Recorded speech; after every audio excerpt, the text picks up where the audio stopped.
ॐ ज्ञानतिमिरान्धस्य ज्ञानञ्जनशलाकया चक्षुरुन्मीलितं येन तस्मै श्रीगुरुवे नमः। नमो ॐ विष्णुपादाय कृष्णप्रेष्ठाय भूतले श्रीमते भक्तिवेदान्तस्वामिनिति नामिने। नमस्ते सारस्वतीदेवे गौरवाणी प्रचारिणे निर्विशेष शून्यवादी पाश्चात्यदेशतारिणे। नमो महावदन्याय कृष्णप्रेमप्रदायते कृष्णाय कृष्णचैतन्यनामने गौरतुसे नमः। जय श्री कृष्ण चैतन्य प्रभु नित्यानंद श्री अद्वैत गदाधर श्रीवासादि गौर भक्तवृंद। हरे कृष्णा कृष्णा कृष्णा हरे हरे, हरे राम राम राम हरे हरे। हरे कृष्ण। तो आप सभी भक्तों का हार्दिक स्वागत है आज के श्रीमद् भागवतम के डिस्कशन में। तो आज हम लोग चर्चा करेंगे श्रीमद् भागवतम फर्स्ट कैंटो पहला स्कंद का दूसरे अध्याय का श्लोक संख्या 21, सॉरी श्लोक संख्या 22 पे हम लोग चर्चा कर रहे थे और इस चर्चा को आगे बढ़ाएंगे।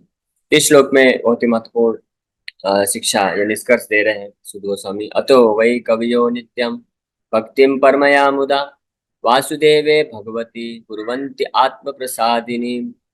इसलिए अतो मतलब इसलिए, देयरफॉर, ये निष्कर्ष है, अंततः निष्कर्ष दिया जा रहा है। वही मतलब निश्चित रूप में जो बुद्धिमान कवि लोग जो होते हैं, यानी कवि मतलब बुद्धिमान जो अध्यात्मवादी लोग हैं, नित्यम हमेशा से अनादि काल से भक्तिम परमया मुदा भक्तिम परमया परमया भक्ति यानी सबसे सुप्रीम भक्ति, सर्वश्रेष्ठ भक्ति या शुद्ध भक्ति बोल सकते हैं, जिसका भी अर्थ हमने विस्तार से चर्चा किया था। परमया भक्ति मतलब शुद्ध भक्ति, बिना किसी हेतु के, अहेतु की अप्रतिहता भक्ति। और परमया का मतलब होता है बहुत ही तीव्रेण भक्ति योग है ना, अत्यंत तीव्रता के साथ भगवान का पूर्ण आश्रय लेते हुए। मुदा मतलब प्रसन्नचित होकर के, आनंद के साथ भगवान वासुदेव भगवती, भगवान वासुदेव के प्रति भक्ति अर्पण करते हैं। कुर्वन्ति आत्म प्रसादिनाम, करते हैं, कुर्वन्ति मतलब करते हैं, आत्म प्रसादिनाम अपने खुद के, भगवान के मन बुद्धि के संतुष्टि के लिए, प्रसन्नता के लिए, आनंद के लिए ये भक्ति इस प्रकार से करते हैं। तो वासुदेवे भगवती भक्ति योग प्रयोजिता, ये वाला जो शब्द है वासुदेवे भगवती, पिछले कुछ 8-10 श्लोक पहले भी आया था। वासुदेवे भगवती भक्ति योग प्रयोजिता जनयत्याशु वैराग्यम ज्ञानम च यद अहेतुकम। कि भगवान वासुदेव के प्रति जो भक्ति अर्पण करता है, कैसी भक्ति, परमया भक्ति, तो जनयत्याशु, आशु मतलब बहुत जल्दी ही जन्म प्रदान करती है ऐसी भक्ति। वैराग्यम च ज्ञानम च यद हेतुकम, वैराग्य और ज्ञान को प्रदान करते हैं। तो वासुदेव भगवती, भगवान वासुदेव, भगवती का मतलब होता है personality of God head, the personality of God head, यानी भगवान, भगवान कृष्ण, यानी भगवान का जो दिव्य स्वरूप विग्रह है उनका भक्ति। वासुदेव, जो वासुदेव के नाम से जाने जाते हैं, वासुदेव का मतलब होता है जो हर जगह व्याप्त, उनको भी वासुदेव बोलते हैं, वासुदेव। तो कई बार मायावादी लोग भी मायावादी लोग मिस इंटरप्रेट न कर सके, इसका गलत आशय न निकाल सके, इसलिए स्पष्ट रूप में सूत गोस्वामी यहाँ पे वर्णन कर रहे हैं। वासुदेव है, वासुदेव कौन है? भगवती, भगवान है। भगवान का मतलब होता है कि जो भग मतलब ऐश्वर्य, समस्त ऐश्वर्यों को धारण करने वाले व्यक्ति हैं। पर्सनैलिटी, पर्सनैलिटी मतलब वो एक व्यक्ति है, पुरुष है, वो कोई निराकार ब्रह्म ज्योति नहीं है, बस कोई शक्ति नहीं है, आदि शक्ति बस नहीं है, तो या निरंकार नहीं है। वो कौन है? भगवती, भगवान है। यानी भगवान का जो सच्चिदानंद विग्रह स्वरूप है, जो इटर्नल है, सच्चिदानंद का मतलब होता है सनातन है। कई बार ये मायावादी लोग भी भगवान का मूर्ति स्थापना करते हैं और पूजा करते हैं दिखावा के लिए केवल, और वो उनका अर्थ होता है कि ये तो हम बस जब तक इस भौतिक संसार में बंधन में हैं तब तक भगवान का कुछ रूप, साकार रूप लेकर के हम पूजा कर रहे हैं, उसके बाद जब हम मुक्त हो जाएंगे तो हम भी निराकार ब्रह्म में जाके विलीन हो जाएंगे। और भगवान वासुदेव भी अंततः जो है निराकार ब्रह्म है, वैसा सोचते हैं। वासुदेव मतलब जो हर जगह व्याप्त है, तो हर जगह जो व्याप्त है तो एक शरीर, एक रूप कैसे धारण कर सकता है? वो तो हर जगह व्याप्त है, यानी निराकार रूप में हर जगह है, वही वासुदेव है। तो हम बस अपने सहूलियत के लिए कि हम निराकार ब्रह्म में अभी चिंतन नहीं कर सकते हैं, तो उनका एक मूर्ति बना दिया, साकार रूप दे दिया, उसका हम पूजा कर रहे हैं। और इस प्रकार से जब मुक्त हो जाएंगे तो निराकार ब्रह्म सब कुछ हो जाएगा, ब्रह्म में विलीन हो जाएंगे। ये सबसे बड़ा बेकार सिद्धांत है, इसमें कोई ये मनोधारणा है, मनोकल्पना है। इसीलिए यहाँ पे शुद्ध गोस्वामी स्पष्ट रूप में बता रहे हैं कि वासुदेव कौन है? भगवान है। भगवती वासुदेवे भगवती। भगवती मतलब भग मतलब ऐश्वर्य, समस्त ऐश्वर्यों को धारण करके रखने वाले ऐसे दिव्य पुरुष हैं, आदि पुरुष हैं। ब्रह्मा जी भी बोलते हैं आदि पुरुषम तमहम भजामि, गोविंदम आदि पुरुषम तमहम भजामि। ब्रह्मा जी इस पूरे भौतिक ब्रह्मांड के सबसे पहले जीवात्मा है, और वो उनसे ही सारे जितने भी जीवात्माएं सब उनसे प्रकट होती है। तो अगर भगवान आदि पुरुष गोविंद का शरीर भौतिक होता और वो आध्यात्मिक नहीं होता, हमेशा नहीं रहता, तो फिर ब्रह्मा जी ऐसे गोविंदम आदि पुरुषम को क्यों नमामि करते, है ना? वो क्यों बोलते ईश्वरः परमा कृष्ण सच्चिदानंद विग्रह, क्यों बोलते? इस बात से ये सारे शास्त्रों के शास्त्रों से ये प्रमाणित होता है कि भगवान का शरीर दिव्य है, वो कभी नष्ट नहीं होता है, वो हमेशा एज इट इज बना रहता है, वो दिव्य स्वरूप है, सच्चिदानंद विग्रह है ना। और दूसरी बात, वही आदि है, वही परम है, इसलिए आदि पुरुषम बोला गया है। जितने बाकी अन्य भी भगवान के जो एब्सोल्यूट ट्रूथ, परम सत्य के जो बाकी जो फीचर्स हैं, हमने ऑलरेडी चर्चा किया है विस्तार से, लेकिन फिर भी प्रसंग बाकी थोड़ा चर्चा करना जरूरी है कि ऑलरेडी जैसे अलग अलग परम सत्य के जो फीचर्स हैं, जो स्वरूप हैं, जैसे कि ब्रह्म स्वरूप है, परमात्मा स्वरूप है, तो ये सारे के सारे स्वरूपों के भी आदि हैं। आदि मतलब स्रोत हैं, कौन? गोविंदम आदि पुरुषम, पुरुष जो है यानी भगवान का जो साकार रूप है, विग्रह है, जो सच्चिदानंद विग्रह है, आदि पुरुष के रूप में जो हम जिनका पूजा करते हैं, कृष्ण के नाम से जाने जाते हैं, भगवान वासुदेव के नाम से जाने जाते हैं, तो वो आदि पुरुष हैं। वो समस्त अन्य प्रकार के भी जो आध्यात्मिक परम सत्य के स्वरूप हैं, उनके भी वो स्रोत हैं। कभी भी हमको इस गलतफहमी में नहीं पड़ना चाहिए। भगवान का ये जो द्विभुज त्रिभंग मूर्ति है, स्वरूप है, सच्चिदानंद विग्रह है, यही सर्वश्रेष्ठ है, और यही सारे अन्य पूरे सृष्टि का यही स्रोत है। और कुछ लोग ऐसे लोग होते हैं जो ये तर्क देते हैं कि भगवान तो अनंत है, उनकी शक्तियां अनंत है, उनका सब कुछ अनंत है, तो उसको एक रूप में कैसे सीमित कर सकते हैं, है ना? लेकिन वो उसके लिए सत्य होता है, वो बात तब सत्य होगा जब वो रूप जो है भौतिक होगा। जैसे हम सबका जो ये शरीर है, भौतिक शरीर है, तो इसमें लिमिटेशन है ना? किसी भी भौतिक शरीर में अनंत शक्ति नहीं हो सकती है ना? किसी भी भौतिक शरीर में अनंत ज्ञान नहीं हो सकता है। तो इस भौतिक शरीर के लिए ये बात सत्य होता है कि लिमिट हो गया, लिमिटेड हो गया, सीमित हो गया। लेकिन भगवान का स्वरूप ऐसा नहीं है, भगवान का स्वरूप दिव्य है। तो वो एक ही समय पे भगवान का सुंदर स्वरूप होता है, वो विग्रह है, विग्रह मतलब रूप है, उनका आकार है, आकृति है, लेकिन वो सच्चिदानंद या आध्यात्मिक होने के कारण उनमें अनंत शक्ति होती है, अनंत ज्ञान होता है।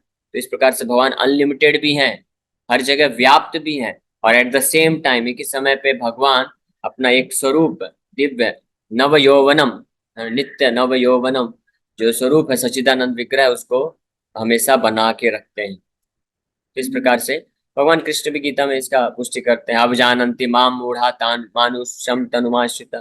ये जो मूढ़ लोग होते हैं, मूर्ख होते हैं, वो सोचते हैं कि मैं जो हूँ निराकार ब्रह्म था पहले, और अभी स्वरूप ये रूप लेके आया हूँ वापस से, फिर जो मैं निराकार ब्रह्म बन जाऊंगा। वो मूर्ख लोग ऐसा सोचते हैं। वो भूल जाते हैं परम भावम अजानन्तो मम भूत महेश्वरम। वो मेरे परम भाव को, यानी मेरा जो सुप्रीम नेचर है, मेरा ये जो शरीर है, ये दिव्य है, इसकी दिव्यता को वो लोग नहीं समझ पाते हैं। क्यों नहीं समझ पाते हैं?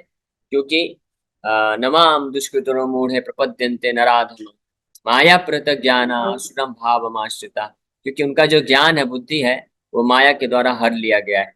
वो शरण समर्पण नहीं करना चाहते हैं। भक्तिम न कुर्वन्ति मई मई वासुदेवे, कि मेरे प्रति उनका भक्ति नहीं होता है। ईर्ष्या द्वेष समुत्थेना द्वंद्व मोहेन भारत। ईर्ष्या द्वेष रखने के कारण वो इस द्वंद्व में फंसे रहते हैं हमेशा। क्या द्वंद्व? कि भगवान का शरीर और भगवान में अंतर है, इसलिए वो लोग द्वंद्व ये डिफ्रेंशिएट करते हैं। लेकिन भगवान कौन है? अद्वैतम अच्युतम अनादिम अनंत रूपम आद्यम पुराण पुरुषम नव यौवनम च गोविंदम आदि पुरुषम तमहम भजामि।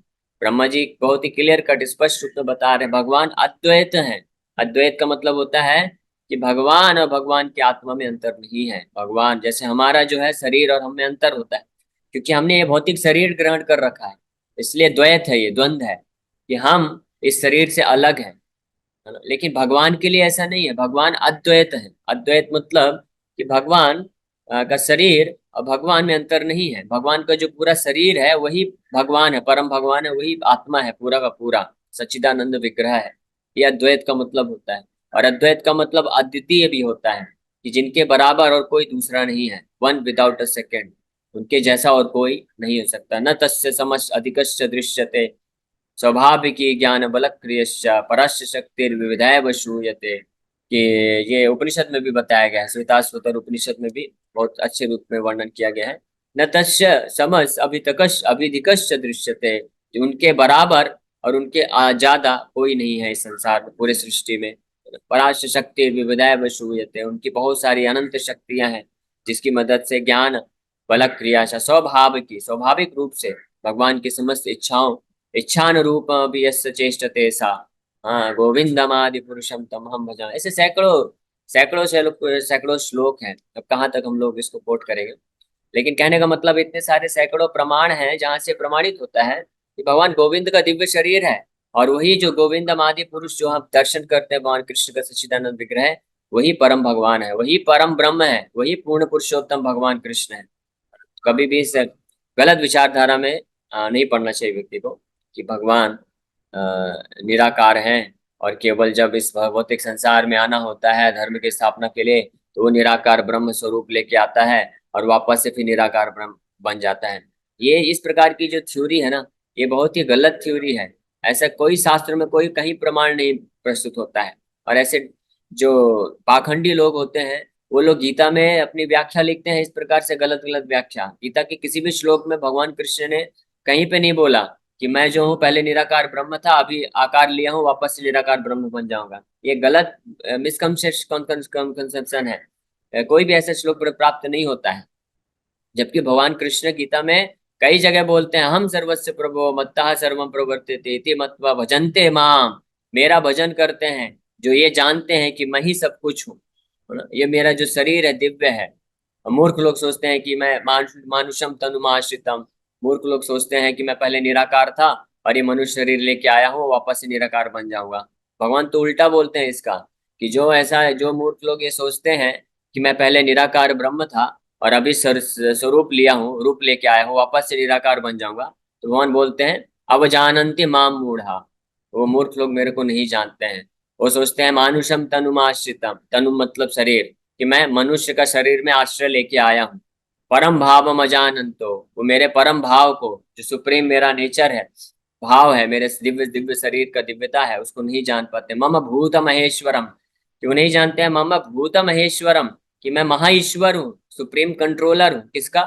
भूत। भूत का मतलब होता है जितने भी भौतिक तत्व हैं, जितने भी तत्व हैं, भौतिक तत्व है, पृथ्वी जल वायु अग्नि आकाश, और सारे जीवात्माओं को भी भूत भी बोला जाता है। तो ये जितने भी मन बुद्धि अहंकार और पृथ्वी जल अग्नि आकाश वायु, ये अष्ट अष्ट भिन्ना प्रकृति अष्ट था, ये 8 जो एलिमेंट्स हैं, साथ ही साथ में जो जीवात्मा है, जो स्पिरिचुअल एलिमेंट, इन सब के भगवान बोलते हैं मम भूत महेश्वरम। तो अगर भगवान महेश्वर है, सुप्रीम कंट्रोलर है, तो इस भौतिक प्रकृति के आश्रय में कैसे आ जाएंगे?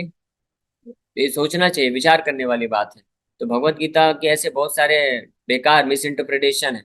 इसलिए प्रभुपाद जी ने बहुत हम हमारे ऊपर कृपा करके क्या दिया हमको? श्रीमद् भगवत गीता यथारूप।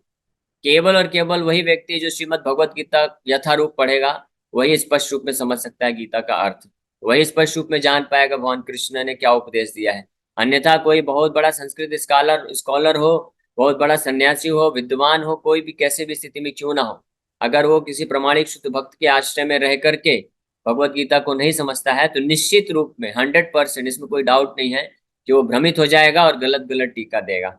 यहाँ तक कि ऐसे ऐसे लोग हुए हैं जो यहाँ तक बोल देते हैं कि कृष्ण का चिंतन करने की आवश्यकता नहीं है, आप मेरा चिंतन कर लो, उसी में उद्धार हो जाएगा। ये प्रैक्टिकल बात है। प्रभुपाद जी खुद बताते हैं। प्रभुपाद जी साउथ में एक आश्रम में गए थे, तो उस आश्रम में गए प्रभुपाद जी, वहाँ के लोगों को पूछे, जो भी साधना करते थे वो लोग, तो पूछे कि आप लोग क्या आपका फिलोसफी है, आप क्या पढ़ते हो? तो बोले हम लोग भगवत गीता पढ़ते हैं। तो फिर प्रभुपाद जी पूछे कि फिर भगवत गीता पढ़ के आप क्या समझे और आप क्या करते हो दिन भर? तो बोले भगवत गीता से ये शिक्षा मिलती है कि हमको निराकार ब्रह्म में चिंतन करना चाहिए। फिर प्रभुपाद जी पूछे आप कैसे चिंतन करते हो? जो निराकार है, निराकार जिसका कोई आकार ही नहीं, आप चिंतन कैसे करोगे? तो बोलते हैं हमारे गुरु जी ने बताया है कि वो भी निराकार, वो भी भगवान है, वो भी ब्रह्म है, तो उनके ऊपर हम चिंतन करते हैं, वो वही बराबर है। हाँ, तो कृष्ण कहीं ऐसा नहीं बोलते हैं। कृष्ण साफ साफ बोलते हैं अनन्यास चिंतयन्तो माम। माम का अर्थ क्या होता है कि अनन्यास मतलब और अन्य किसी का चिंतन मत करो, केवल मेरा चिंतन करो, मेरा स्मरण करो, मेरा नाम जप करो, मन मना भव मत भक्तो। मेरे में मन लगाओ, मेरा भक्त बनो, मुझे प्रणाम करो और मेरा सेवा करो, भगवान स्पष्ट रूप में बोलते हैं। तो ये क्यों आके ऐसे गलत गलत व्याख्या दे देते हैं कि जब भगवान बोलते हैं माम नमस्कुरु मन मना भव मद भक्तो अनन्यास चिंतयन्तो माम सतयंत सततम कीर्तयन्तो माम, हर जगह भगवान बोल रहे हैं मेरा मेरा कीर्तन करो, मेरा नाम जप करो, मेरा स्मरण करो। तो ऐसे ढोंगी पाखंडी लोग आके क्यों बोल देते हैं कि भगवान कृष्ण का चिंतन मत करो, उनको प्रणाम मत करो, उनका नाम जप मत करो, आप मेरा भी करोगे तो भी तुम्हारा उद्धार हो जाएगा। तो हमको ये सब गलत जो थ्योरी है इससे बचना चाहिए। और इसीलिए आप देखेंगे कि चाहे गीता हो या भागवत हो चैतन्य चरितमृत हो, कोई भी ग्रंथ हो, तो हमारे आचार्यों ने कहीं भी कहीं पे भी ऐसा कुछ भी कुछ लूप होल नहीं छोड़ा है। लूप होल का मतलब होता है ऐसा कुछ भी उन्होंने क्या बोलते हैं, एम्बिग्यूअस या उसको क्या बोलते हैं, डाउटफुल या संदेहजनक, ऐसा कोई संदेहजनक श्लोक नहीं बोला है जिसमें कोई संशय में आकर के कुछ गलत अर्थ भी निकाल सके। देखिए बड़े स्पष्ट रूप में यहाँ पे क्या बोल रहे हैं, वासुदेवे भगवती, वासुदेव भक्तिम परमया मुदा कुर्वन्ति वासुदेवे भगवती। भगवान है वो, भगवान मतलब उनका दिव्य शरीर, शरीर है, दिव्य स्वरूप है। वो सारे ऐश्वर्य को धारण करने वाले कंट्रोलर है, नियंत्रक है, शक्ति के वो नियंत्रक है, आदि पुरुष है। इस प्रकार से बड़ा स्पष्ट रूप में यहाँ पे वर्णन किया गया। खैर ठीक है, हम लोग इस पे थोड़ा ज्यादा ही कुछ डिस्कस कर लिए। मेरा उद्देश्य तो बस ये था, भगवती, भगवती मतलब भगवान, भगवान वासुदेव का भजन करना चाहिए। और हमको ये गलत धारणा नहीं रखना चाहिए कभी। हमको भगवान कृष्ण के जो सच्चिदानंद विग्रह स्वरूप है, त्रिभंग मूर्ति श्याम सुंदर वरहापीडम नटवर वपु कर्णियो कर्णिकारम, ये भागवत के 10वें स्कंद में बड़ा कितना सुंदर सुखदेव गोस्वामी वर्णन करते हैं भगवान के सुंदर स्वरूप का। वराह पीड़म, मोर पंख धारण किए हुए, नटवर वपु, नटवर मतलब जैसे एक बहुत ही एक्सपर्ट डांसर होता है ना, बहुत ही अच्छा जो दक्ष नृत्यकार होता है, नृत्य करना जानता है, तो उस मुद्रा में भगवान खड़े रहते हैं। हाँ, नटवर वपु, वपु मतलब शरीर, नटवर वपु है ना। कर्णियो कर्णिकारम, कान के पास बहुत सुंदर एक ब्लू कलर का, नीले, गहरा नीले कलर का फूल लगा के रखते हैं भगवान। और घने घने उनके बाल हैं। और सुंदर त्रिभंग मूर्ति में खड़े रहते हैं, बांसुरी बजाते हैं। और उनके चरण कमलों, उनके चरण का जो जो तलवा बोलते हैं या हाथों का जो हथेली है, वो बहुत ही सुंदर दिखता है, लाल कलर का। और उनका शरीर जो है घनश्याम वर्ण का है, पीताम्बर धारण करते रहते हैं, पीताम्बर में जो द्युति निकलती है, चमक निकलती है। तो वो इतना सुंदर कंपैरिजन दिया गया है। ब्रह्मा जी भी एक अच्छा श्लोक बोलते हैं कि जिस प्रकार से बादल है, बादल में जब गर्जना होती है और जब क्या बोलते हैं, इसमें बिजली चमकती है, तो जो बादल है वो घनश्याम कलर का है, तो भगवान कृष्ण को बादल से कंपेयर किया गया है। और जब उसमें से बिजली चमकती है तो उनके द्वारा जो पीताम्बर धोती पहना गया उस बिजली के समान ऐसे चमकता हुआ प्रतीत होता है। तो इतना सुंदर भगवान के स्वरूप का वर्णन दिया है, क्यों भ्रमित होना। तो जो भक्त लोग होते हैं, शुद्ध हृदय के होते हैं, वो हमारे प्रामाणिक आचार्य सुद गोस्वामी, सुखदेव गोस्वामी, नारद मुनि, अन्य आचार्यों के द्वारा जो इतना सुंदर डिस्क्रिप्शन भगवान का मिलता है, वर्णन मिलता है, उसी को स्वीकार करते हैं और उसी में बढ़िया खो जाते हैं, आनंद में रहते हैं, दिव्य चेतना को प्राप्त करते हैं और हमेशा उत्साह में, भाव में, प्रेम में दिव्य आनंद की अनुभूति करते हैं। और इस प्रकार से भक्त लोग बहुत अच्छे तरीके से भगवान का भक्ति करते हैं, सेवा करते हैं। और जो दुर्भाग्यशाली लोग हैं, जो मूर्ख हैं, वो लोग अननेसेसरी, अनावश्यक रूप से गलत गलत व्याख्या में पड़े रहते हैं, फंसे रहते हैं। तो इसलिए उनका जीवन पूरा शुष्क हो जाता है, ना तो उनको किसी दिव्य आनंद की प्राप्ति होती है और ना ही वो इस भौतिक जगत से मुक्त हो पाते हैं। तो हम भक्तों को चाहिए, हम लोग भाग्यशाली हैं, हम लोग प्रभुपाद जी महान आचार्य हैं, शुद्ध भक्त हैं, उनके माध्यम से हमको असली तथ्य पता चल रहा है कि हमको भगवान को, उनके सच्चिदानंद स्वरूप को नित्य नव यौवनम चा, दिव्य मान के उनके सेवा में संलग्न होना चाहिए और इस प्रकार से भक्ति में आगे बढ़ना चाहिए। Purport, the speciality of devotional service unto the personality of God head Lord Krishna. देखिए प्रभुपाद जी भी कितना चूज करके लिखते हैं वर्ड, प्रभुपाद जी हमेशा लिखते हैं पर्सनैलिटी ऑफ गॉड हेड, कोई संशय ना रह जाए। हमेशा हर एक लाइन में भगवान कृष्ण को पर्सनैलिटी ऑफ गॉड हेड लिखते हैं कि भगवान व्यक्ति हैं और पर्सनैलिटी, पर्सन और पर्सनैलिटी में थोड़ा सा डिफरेंस। पर्सनैलिटी मतलब दिव्य पुरुष, जो महान पुरुष होते हैं उनको, उनके लिए पर्सनैलिटी यूज किया जाता है। जो साधारण मनुष्य होते हैं उनको पर्सन बोलते हैं। तो the speciality of devotional service unto the personality of God head Lord Shri Krishna is specifically mentioned here in. क्या स्पेशलिटी है? Lord Shri Krishna is the स्वयं रूप पर्सनैलिटी ऑफ गॉड हेड। देखिए स्वयं रूप, वही चीज फिर से प्रभुपाद जी बोल रहे हैं, स्वयं रूप है यानी ओरिजिनल स्वरूप है। जो पर्सनैलिटी ऑफ गॉड हेड है भगवान गोविंद का, जो हम दर्शन करते हैं, त्रिभंग मूर्ति, श्याम सुंदर रूप, पीताम्बर धारण किए, वराह पीड़म, नटवर वपु, तो ये स्वयं रूप है भगवत तत्व का, ब्रह्म सत्य का, परम सत्य का, परम ब्रह्म का स्वयं रूप है यानी ओरिजिनल रूप है। And all other forms of Godhead, beginning from Sri Baladev, Sankarshan, Vasudev, Aniruddha, Pradyumna, and Narayan, and extending to the Purusha Avataras, Guna Avataras, Leela Avataras, Yoga Avataras, and many other thousands of manifestations of the personality of Godhead, are Lord Sri Krishna's plenary portions and integrated parts. इनके अलावा जितने भी अन्य अवतार हैं और अंश अवतार हो, शक्त्याविश अवतार है, या अन्य अन्य जितने भी गुणावतार है, लीला अवतार है, ये सब अलग अलग कैटेगरी है। इस प्रकार से सारे कैटेगरी में भगवान लाखों लाखों अवतार लेते हैं और वो सब के सब अवतार भी दिव्य हैं।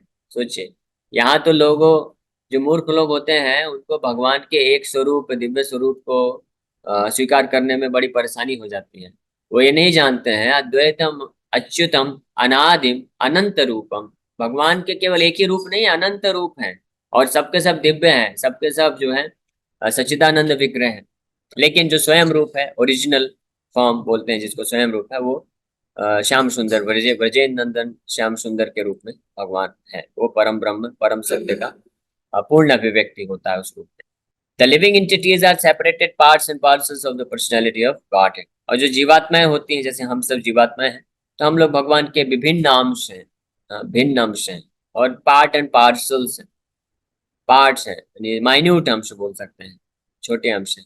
और जो भगवान के विष्णु है, नारायण है, राम, नरसिंह, वराह, अन्य अन्य जितने भी अवतार हैं, ये भगवान के स्वांश हैं। स्वांश मतलब भगवान की ही जैसी इनमें शक्ति होती है और वो भी भगवान के कैटेगरी में आते हैं, वो भी परम भगवान कहलाते हैं और उनका सच्चिदानंद विग्रह है। और हम जो जीवात्माएं हैं वो माइन्यूट अंश है यानी स्मॉल, अणु आत्मा बोला जाता है। और भगवान का स्वरूप होने के कारण ये जो जीवात्माएं हैं, जो विभिन्न अंश होती हैं, उनका भी स्वरूप होता है। ऐसा नहीं है कि केवल भगवान का स्वरूप है, हम सबका भी स्वरूप है। हम जो जीवात्माएं हैं हम भी निराकार नहीं है, हमारा भी स्वरूप है। लेकिन ये जो भौतिक आवरण, भौतिक जगत में फंसे हुए हैं, इसलिए ये बार बार ये शरीर बदलना पड़ता है, तो बार बार ये जो भौतिक शरीर है। तो देखिए एक और इंटरेस्टिंग पॉइंट है, क्योंकि हमारा जो जीवात्माएं हैं उनका भी रूप है, स्वरूप है, फॉर्म होता है। इसीलिए इस भौतिक प्रकृति में जब आता है जीवात्मा, तो भौतिक प्रकृति फॉर्मलेस है, वो निराकार है। जो शक्ति है, भौतिक प्रकृति भी बहिरंगा शक्ति है भगवान की, तो भौतिक प्रकृति फॉर्मलेस है। अर्थ, वाटर, फायर, एयर, ईथर, ये सब क्या है? फॉर्मलेस है, इसका कोई आकार नहीं है। लेकिन जीवात्मा का आकार होने के कारण जब ये भौतिक शरीर जो कि निराकार है, फॉर्मलेस है, इसको धारण करता है तो उसमें भी फॉर्म आ जाता है। सोचिए, तो ये एक बल्कि उल्टा होता है। इंटरेस्टिंग बात है, जिस प्रकार से जो कपड़ा होता है वो फॉर्मलेस है, उसको निराकार बोल सकते हैं, केवल एक प्लेन शीट के जैसे होता है। लेकिन जब कोई व्यक्ति जाता है टेलर के पास और बोलता है मेरे लिए कपड़ा बनाइए, मेरे लिए हाँ कपड़ा सिलिए, पैंट शर्ट सिलिए, तो क्योंकि उस व्यक्ति का रूप है, आकृति है, इसलिए जो कपड़ा है वो निराकार होते हुए भी उसका रूप हो जाता है। और वो फिर कुर्ता पहनता है, धोती पहनता है या पैंट शर्ट जो भी पहनता है, तो उसके कारण फिर उसके में भी रूप प्रकट हो जाता है। तो इसी प्रकार से ये भौतिक शरीर का रूप है, ये इस बात को सूचित करता है कि भौतिक शरीर के अंदर रहने वाला जो जीवात्मा है उसका भी रूप है। अगर वो निराकार होता तो भौतिक शरीर को आकार कैसे मिल गया? जैसे कपड़े को आकार क्यों मिलता है? जो कपड़ा हम पहनते हैं उसको आकार क्यों मिला, उसके भी दो हाथ दिखते हैं और पैंट के दो पैर दिखते हैं, आकार क्यों मिलता है? क्योंकि जिस व्यक्ति के लिए कपड़ा बनाया गया उसका आकार है, रूप है, तभी तो उस कपड़े का आकार हुआ ना। उसी प्रकार से ये भौतिक शरीर का रूप है, आकार है, क्यों? क्योंकि जीवात्मा का आकार है, रूप है, इसलिए इसका भी। तो इस प्रकार से लॉजिकली भी देखा जाए तो बहुत स्पष्ट रूप से कोई भी समझ सकता है कि जीवात्माओं का भी रूप आकार होता है, और भगवान का तो होता ही है, भगवान तो आदि पुरुष है। बस भगवान और जीवात्मा में अंतर क्या है कि भगवान कभी इस भौतिक प्रकृति में बंधन में नहीं आते, वो महेश्वर है। भगवान मायाधीश है, मायाधीश मतलब माया के स्वामी है, और हम लोग मायाधीन है, यानी माया के अंडर प्रभाव में आ जाते हैं। भगवान महेश्वर होते हैं और हम माया के प्रभाव में आ जाते हैं। इसलिए भगवान को अपना जो ये भौतिक शरीर नहीं धारण करना पड़ता है। भगवान जब आते हैं तो अपने दिव्य स्वरूप में ही आ जाते हैं, और हमको जब इस भौतिक संसार में आना पड़ता है तो अपना जो ओरिजिनल, जो वास्तविक हमारा जो रूप है उसको छोड़ के, छोड़ने का मतलब छोड़ते नहीं है, मतलब उस रूप के ऊपर जो ये बाहरी अ, रूप है भौतिक प्रकृति का, जो हमारा असली पहचान नहीं है, उसको धारण करना पड़ता है। Therefore, Lord Shri Krishna is the original form of Godhead, and he is the last word in the transcendence.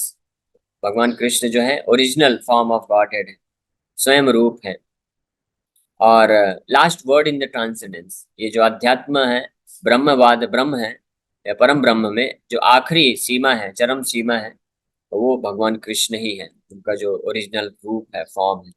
Thus, he is more attractive to the higher transcendentalists who participate in the eternal pastimes of the Lord. इसलिए क्योंकि भगवान ये अध्यात्म ब्रह्म की चरम सीमा है, संपूर्ण अभिव्यक्ति है, इसलिए ऐसे भगवान कृष्ण को केवल वही लोग अप्रिशिएट कर सकते हैं, या वही लोग समझ सकते हैं, या उनके प्रति, उनके दिव्य रूप के प्रति वही लोग आकर्षित हो सकते हैं जो हायर ट्रांसेंडेंटलिस्ट, यानी ट्रांसेंडेंटलिस्ट मतलब आध्यात्मवादी व्यक्ति। तो अध्यात्मवादियों में भी जो सर्वश्रेष्ठ अध्यात्मवादी हैं, जिनको भक्त बोलते हैं, वही केवल भगवान के दिव्य स्वरूप के प्रति आकर्षित हो सकते हैं। अन्यथा जो अभी निम्न स्तर पे हैं, नीचे के दर्जे में है, जस्ट उन्होंने अभी आध्यात्मिक जीवन में आध्यात्मिक मार्ग में प्रारंभ ही किया है, तो वो केवल निराकार निराकार में ही फंसे रहते हैं, हम ब्रह्मास्मि, हम ब्रह्मास्मि, उसी में ही उनको उसी के प्रति आकर्षण रहता है। लेकिन ऐसे लोग भी धीरे धीरे कई कई जन्मों तक इस प्रकार से जब निराकार ब्रह्म के प्रति आकर्षित हो के कार्य करते हैं, तो धीरे धीरे वो फिर योगी बनते हैं और परमात्मा के प्रति आकर्षित होते हैं।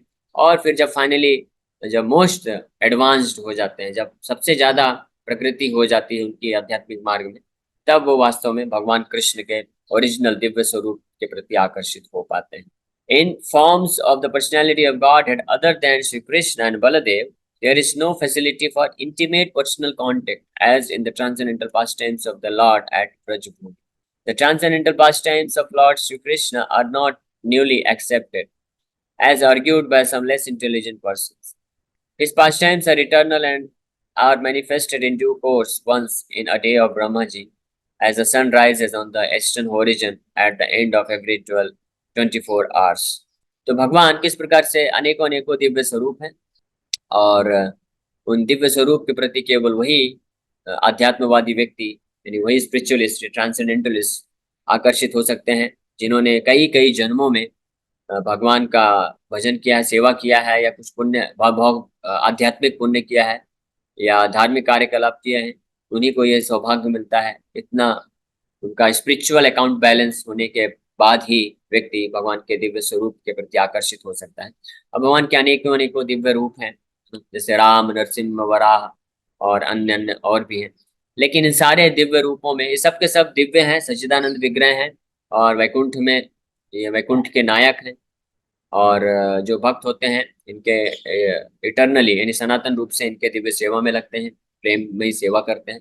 लेकिन इन सभी अन्य अन्य रूपों में से कृष्ण बलराम को छोड़ करके जो अन्य रूप हैं, उनमें भगवान के साथ जो भक्त होता है बहुत ही इंटीमेट एसोसिएट नहीं कर सकता है, एसोसिएशन नहीं कर सकता। इंटीमेट एसोसिएशन मतलब बहुत ही घनिष्ठता के साथ उनका सेवन नहीं कर सकता है। बाकी सब में एक वो ऑ एंड रेवरेंस होता है, यानी मर्यादा रहती है कि हाँ ये भगवान है, मैं दास हूँ। जैसे भगवान रामचंद्र के तो मित्र बहुत कम ही है, सुनने में नहीं आता, ऐसे बहुत कम ही मित्र हैं। लेकिन अगर मित्र हैं भी तो उनके अंदर भी ये भाव रहता है कि ये भगवान है, ऐश्वर्य है, ऐश्वर्य में रहता है, ज्यादा से ज्यादा वो हाथ मिला सकते हैं, या बहुत हुआ तो गले मिल सकते हैं, वो भी बहुत कभी कभार, हमेशा नहीं। लेकिन वहीं कृष्ण बलराम की लीला है, जो ओरिजिनल रूप में भगवान जब परम सत परम ब्रह्म ओरिजिनल रूप में अपने रहते हैं कृष्ण के रूप में, तो उनके साथ बड़ी घनिष्ठता के साथ जो भक्त हैं वो संग कर सकते हैं, उनका सेवा कर सकते हैं। जैसे कृष्ण बलराम के जो सखा हैं, तो वो इस दिव्य स्तर पे हैं, वो शुद्ध सखा, शुद्ध साक्ष्य रस बोला जाता है उसे। और जो बाकी जो वैकुंठ धाम में साक्ष्य रस अगर है भी बहुत कम है, तो वहाँ पे ऐश्वर्य मिश्रित साक्ष्य रस होता है, उसमें भी एक बैरियर, मर्यादा की बैरियर की बाधा रहती। लेकिन ब्रज में जो साक्ष्य रस है, तो उसमें वो कोई मर्यादा नहीं है। उसमें कृष्ण को अपने तुम ही हम ही समा, वो बोलते हैं कि तुम में और हम में क्या अंतर है। हाँ, हम दोनों एक ही हैं। तो इसलिए वो कृष्ण के कंधे में भी चढ़ जाते हैं, कृष्ण को कई बार जो है कुश्ती भी लड़ते हैं, कृष्ण को अपना जूठा भी खिला देते हैं। तो ये उस लेवल का शुद्ध रस है। तो वो केवल और केवल जो ब्रज में भगवान है, ब्रजेंद्र नंदन कृष्ण और श्री बलदेव, उनके साथ हमेशा रहते हैं। तो ये कृष्ण बलराम के ही संग में, इनके ही भक्त बन करके कोई भक्त है बहुत ही घनिष्ठता के साथ भगवान का संग प्राप्त कर सकता है, और उनका सेवा कर सकता है ना, उनको डांट सकता है, उनको कंट्रोल कर सकता है, उनके ऊपर अपना जो है वो क्या बोलते हैं, अपना अधिकार जमा सकता है ना। यशोदा मैया तो ये सोचती हैं कि कृष्ण बलराम को अगर खिलाएंगे नहीं वो, तो ये मर जाएंगे, भूखे मर जाएंगे, इनका बीमारी हो जाएगी। इस प्रकार से ये जो सर्वश्रेष्ठ भाव है केवल ब्रज में उपलब्ध है। इसीलिए जो भी भक्त इच्छुक होते हैं कि भगवान का बहुत ही घनिष्ठता के साथ संबंध बना के उनका सेवा करना चाहते हैं, तो वो प्रायः ब्रजवासियों के पद चिन्हों में पालन करते हुए भक्ति करते हैं, और इस प्रकार से भगवान को सेवा करते हैं, अर्पण करते हैं, और कृष्ण का भजन करते हैं, कृष्ण के नाम का उच्चारण करते हैं। हरे कृष्ण कृष्ण कृष्ण हरे हरे, हरे राम राम राम। तो थैंक यू वेरी मच। आप सभी भक्तों का बहुत बहुत धन्यवाद कि आप लोग आए और आपने विनम्रता पूर्वक श्रवण किया। किसी भक्त का कोई प्रश्न है तो पूछ सकते हैं। हरे कृष्ण। हरे कृष्णा प्रभु जी। राजीव कुमार पांडे, झारखंड, रांची से। हाँ, यस राजीव प्रभु, बोलिए। प्रभु जी, हम तो भागवत गीता को रीड कर पा रहा हूँ, लेकिन ऐसा है ना, मैं संस्कृत नहीं पढ़ पा रहा हूँ। संस्कृत पढ़ना तो मतलब शून्य हूँ संस्कृत में। कोई दिक्कत नहीं, हम भी सुनने ही थे संस्कृत में। और प्रभुपाद जी के जो व्याख्या है, अनुवाद है, वो इतना इतना बढ़िया है कि आप देखेंगे कि प्रभुपाद जी श्लोक लिखते हैं और एक एक शब्दों का अर्थ भी बताते हैं। तो अगर आप श्लोक डायरेक्ट नहीं पढ़ पा रहे हैं, तो प्रभुपाद जी के जो शब्दार्थ हैं उसी के जस्ट नीचे रहता है, तो एक एक शब्दों को टुकड़े टुकड़े करके आप पढ़िए, तो आप श्लोक को उच्चारण कर पाएंगे। फिर उसके अर्थ भी पढ़िए, तो उस श्लोकों का अर्थ भी समझ पाएंगे। और फिर अनुवाद है, फिर उसका व्याख्या पढ़िए। तो जब आप व्याख्या और अनुवाद पढ़ के उस श्लोक का अर्थ समझेंगे, तो बड़ी आसानी से फिर आप श्लोक को अच्छे से समझ पाएंगे और उच्चारण भी कर पाएंगे। तो धीरे धीरे प्रयास करने से ये संभव है। और इसके लिए हम, इसलिए हम लोग जो क्लासेस लेते हैं, देखिए भागवत कथा हो या गीता कथा कोई भी हो, तो हम एक एक श्लोक के एक एक शब्दों का व्याख्या करते हुए लेते हैं, ताकि धीरे धीरे आप ये संस्कृत भी इसके माध्यम से सीख पाएंगे, तो ये हो जाएगा। ठीक है। जी जी जी। हरे धन्यवाद कृष्ण। प्रभु जी। हरे कृष्ण। हरे कृष्ण। हरे कृष्ण प्रभु जी, thank you very much for the wonderful class. एक हरे मन कृष्ण। में क्वेश्चन आ रहा था, प्लानरी एक्सपांशन माने क्या? प्लेनरी एक्सपेंशन का मतलब होता है अंश होते हैं, अंश अवतार होते हैं। और ये अंश शक्ति के रूप में भगवान के बराबर ही शक्ति होती है। लेकिन जो गुण बताए जाते हैं, वो पूरे संपूर्ण गुणों को अभिव्यक्त नहीं करते हैं। जैसे भगवान कृष्ण को परम ब्रह्म पूर्ण पुरुषोत्तम बोला जाता है। पूर्ण पुरुषोत्तम का मतलब है कि परम भगवान यानी परम ब्रह्म के जितने भी गुण हो सकते हैं पॉसिबल, वो सब के सब कृष्ण जो मैनिफेस्ट करते हैं, व्यक्त करते हैं। लेकिन बाकी जो अवतार होते हैं, अंश होते हैं, नारायण है, वराह है, नरसिंह है, तो वो केवल कुछ ही गुणों को व्यक्त करते हैं। जैसे भगवान कृष्ण ब्रज में प्रकट हुए, तो सारे जितने भी रस हैं, पांचों रस में और पूर्ण पराकाष्ठा के साथ उन्होंने प्रकट किया। लेकिन आप अन्य वैकुंठ लोकों में ये सब नहीं पाएंगे। विशेष रूप से माधुर्य रस और वात्सल्य रस और सख्य रस, ये बहुत बहुत कम है या ना के बराबर है। तो इसलिए अंश बोला जाता है उनको। अंश का मतलब ये नहीं समझना चाहिए कि वो उनमें कुछ कमी है, यानी वो पार्शियल है। जैसे इस भौतिक संसार में अंश का मतलब होता है कि कोई टुकड़ा को करते हैं तो उसको अंश बोलते हैं। लेकिन यहाँ पे जब भगवान के अंश अवतार बोला जाता है, तो अंश अवतार का मतलब ये नहीं होता है कि वो उनमें कुछ कमी होती है। वो भी पूर्ण होते हैं, पूर्ण भगवान होते हैं और शक्ति के रूप में पूर्ण शक्ति होती है, लेकिन वो जो भगवान के दिव्य गुण हैं वो सारे गुणों या सारे रसों को अभिव्यक्त नहीं करते हैं जो भगवान कृष्ण करते हैं पूर्ण रूप से। Yes, Prabhuji, got it. Okay. Thank you very much. हरे कृष्ण। हरे कृष्ण प्रभु जी ये जो निराकार लोग हैं उनके पास जो बाकी लोग चले जाते हैं वो निराकार लोग इतना कैसे उन लोग को फंसा के रखते हैं, ये माया का प्रभाव है, किस वजह से ये लोग ऐसा अलग हाँ, तो अलग इसके रास्ते बारे में, चलते हैं? हाँ हाँ, समझ गया आपका प्रश्न। श्रीला भक्ति विनोद ठाकुर इसके बारे में बहुत क्लियर बताते हैं कि those who want to get cheated they get cheaters. जो धोखा खाना चाहते हैं उनको धोखेबाज मिलता है। तो ये सिंपल सी बात है।